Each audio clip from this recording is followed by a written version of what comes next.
Every time you ask an AI a question, whether to write an email, plan a trip, or answer anything, a machine the size of a warehouse somewhere on Earth roars to life to answer you.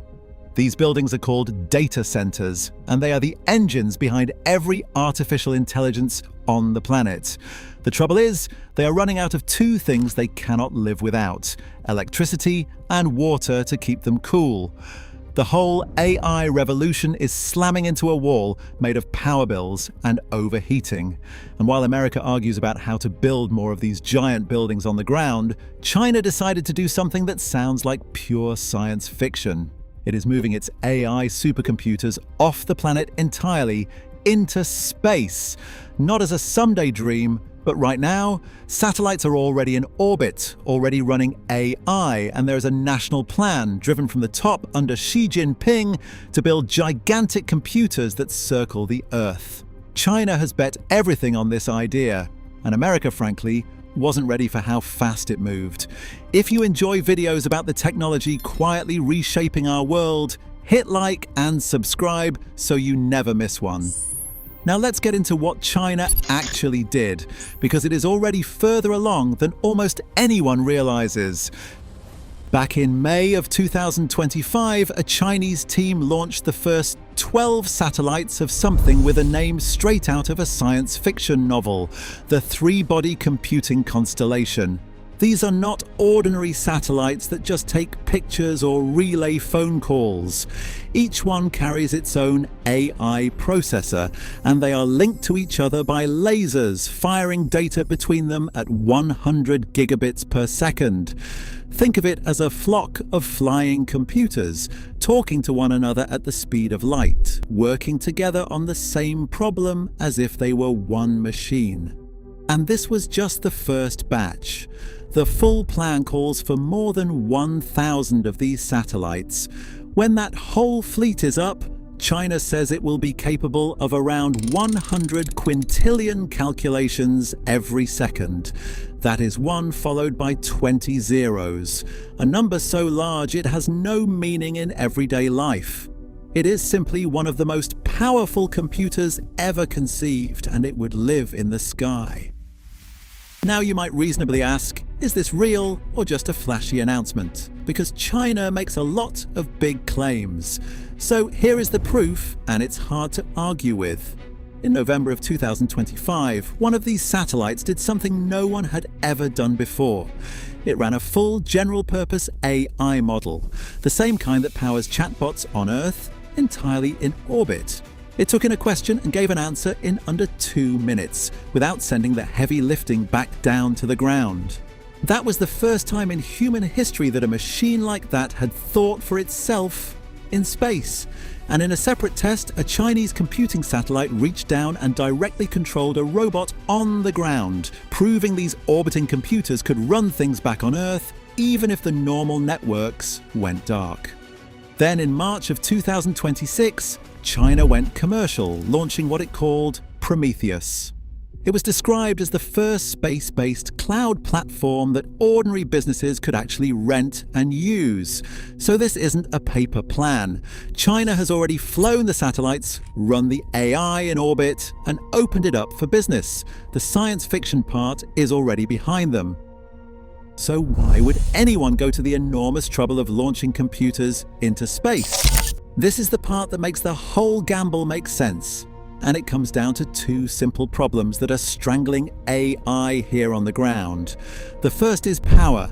AI is unbelievably hungry for electricity. The world's data centers already gulp down roughly as much power as entire countries.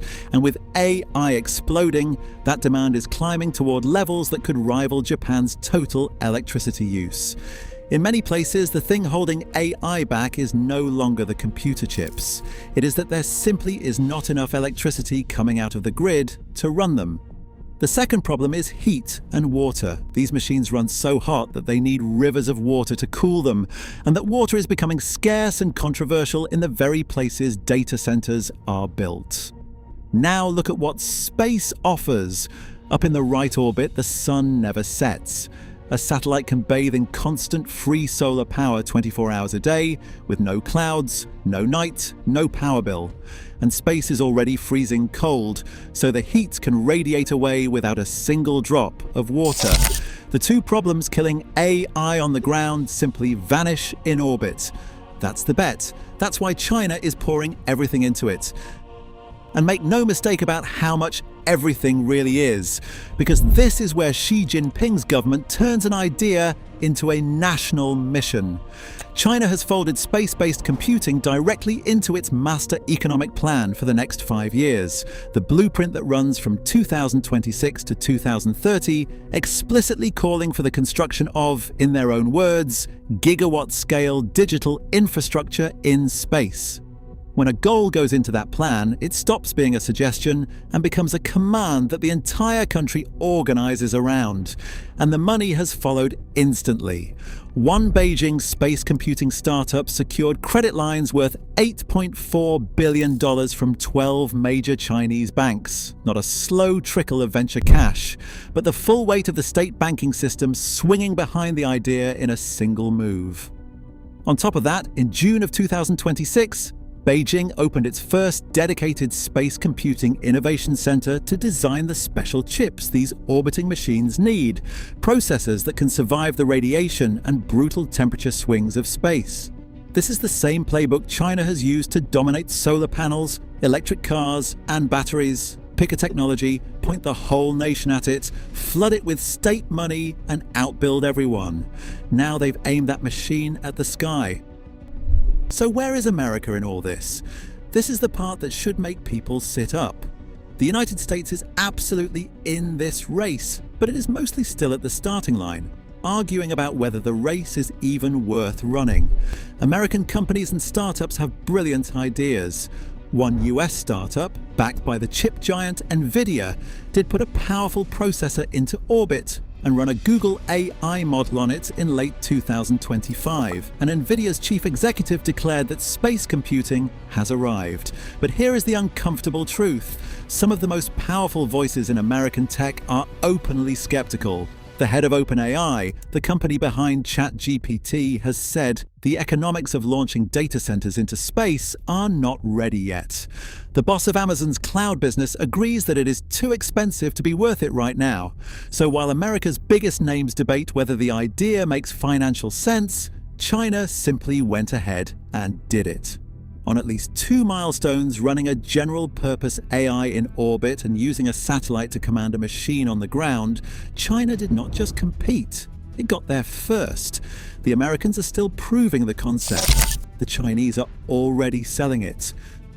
There's a deeper reason China cares so much, and it goes beyond electricity bills. Whoever controls computing in space controls something far bigger than convenience. An orbiting AI network can watch the entire planet, process what it sees instantly, and beam answers anywhere on Earth in real time, without depending on any other country's ground stations or internet cables. That has enormous value for everything from monitoring crops and disasters to, yes, military uses like tracking and rapid decision-making. In fact, the whole concept of computers in orbit grew partly out of old military ideas about processing data in space to react faster than any enemy. China putting AI brains above the planet isn't only about saving money on cooling, it's about owning a layer of infrastructure that sits, quite literally, above everyone else. The country that builds it first sets the rules for it. Now, in fairness, this is still early, and the challenges are real. Launching is expensive, though China's brand new reusable rockets, including one that made its debut flight on June 1st, 2026, built to rival SpaceX's Falcon 9, are designed precisely to bring those costs crashing down. Keeping electronics alive in the radiation and heat of space is genuinely hard. Repairing a broken computer in orbit is far tougher than swapping a part in a building on Earth. The skeptics in Silicon Valley aren't wrong that the economics are tight today, but that's exactly the point of China's approach, and it isn't waiting for the numbers to be perfect. It is building the factories, the rockets, the chips, and the satellites now, betting that by the time the rest of the world decides the idea is ready, China will already own the technology, the supply chain, and the head start. It is the same long game that left Western solar and battery industries scrambling a decade too late. So where does this go from here? China plans to keep expanding the three-body constellation through this year and next, adding more satellites, more computing power, more AI models running overhead. Other Chinese companies are racing alongside it with their own fleets and their own orbital cloud platforms. ADA Space, the company behind much of the three-body effort, alone plans a constellation of 2,800 computing satellites. Another Shanghai firm is working on what it claims will be the world's first space-based optical computing satellite. A Beijing institute, backed by the electronics giant Lenovo and the city government, is aiming for a cluster of laser-linked, gigawatt-scale data centers in orbit. This isn't one project, it's an entire industry, lifting off at once, all pointed at the same sky. The vision they're openly chasing is a future where a huge share of the world's heaviest computing doesn't happen in a building down the street, but in a swarm of solar-powered machines circling silently above your head, thinking, watching, and answering, day and night, forever in sunlight. Experts still argue about how fast it will all come together and whether the costs will truly fall fast enough. But the direction is no longer in doubt. While America weighs whether the future of computing belongs in space, China has already started building it there, and it has bet everything that it will get to the finish line first.